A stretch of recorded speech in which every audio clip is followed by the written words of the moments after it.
And this is what in our mind sounds like, I need to change, I need a change, I need to shift, I need a new habit, I need to stop doing this, I need to quit smoking, I need to, whatever it is, but the sensation is that of a change.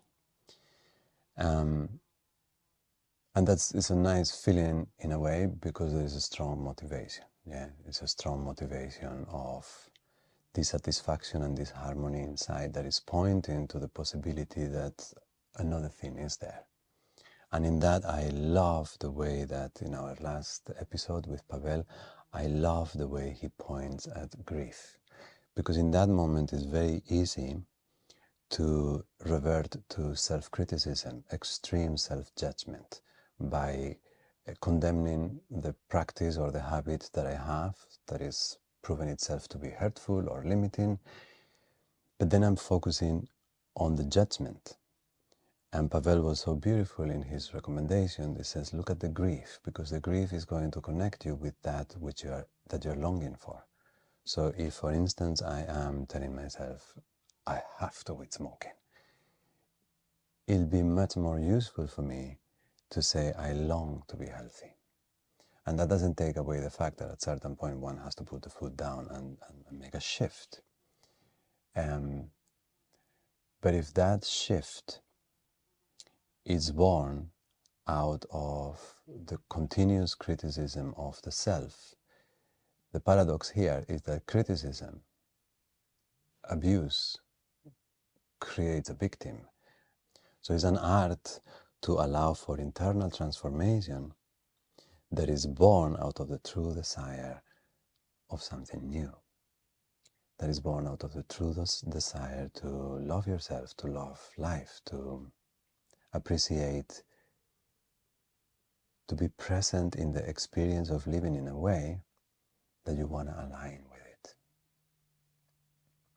So the moment of change is always pregnant with incredible potential for so many things, because it has a lot of power, it has a lot of fuel, it has a lot of urgency. So there is flame in that moment. But that flame can easily burn us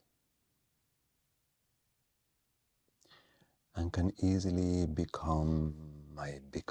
look at the way I carry my torch.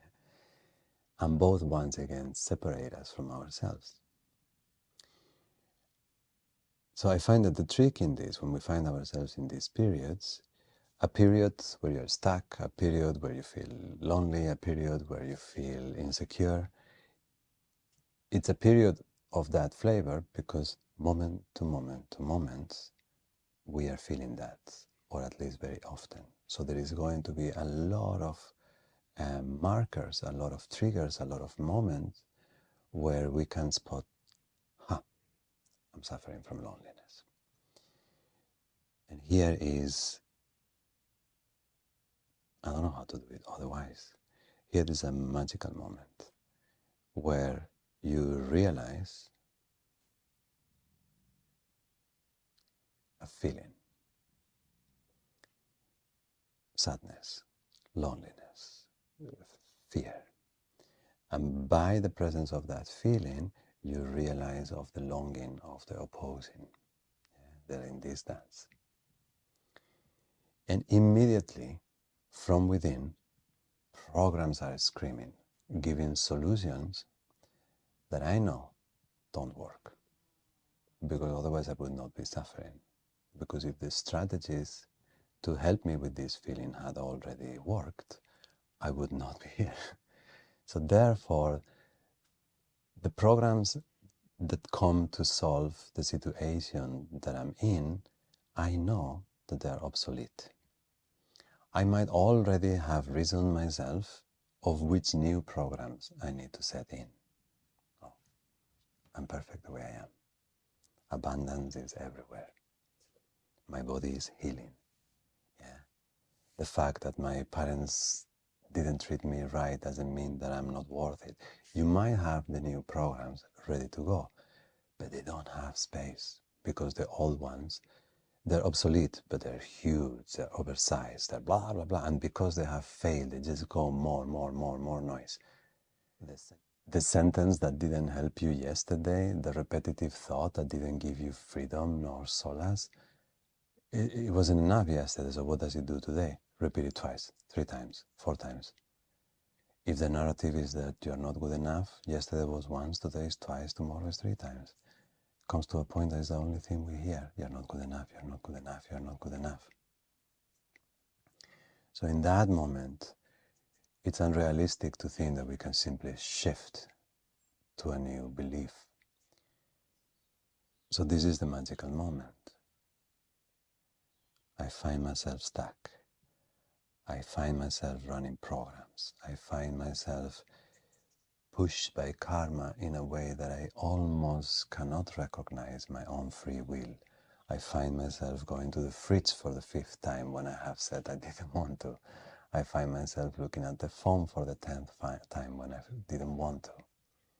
I see this narrative about my life, about my partner, about myself, that I know is poisonous, toxic, and I don't want to. And immediately is going to come the self-correcting software that is going to criticize me for having done that.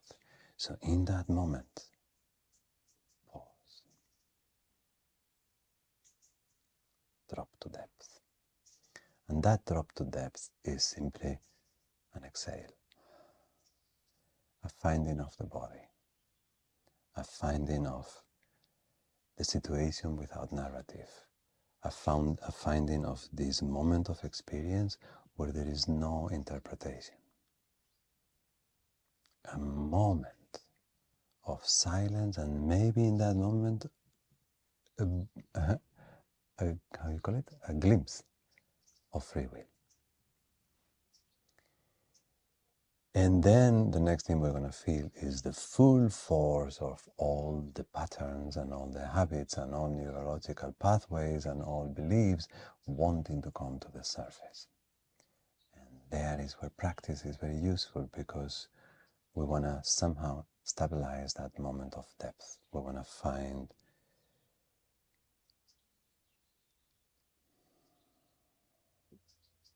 a ground.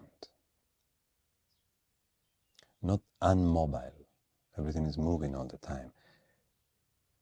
A moving ground, but a ground.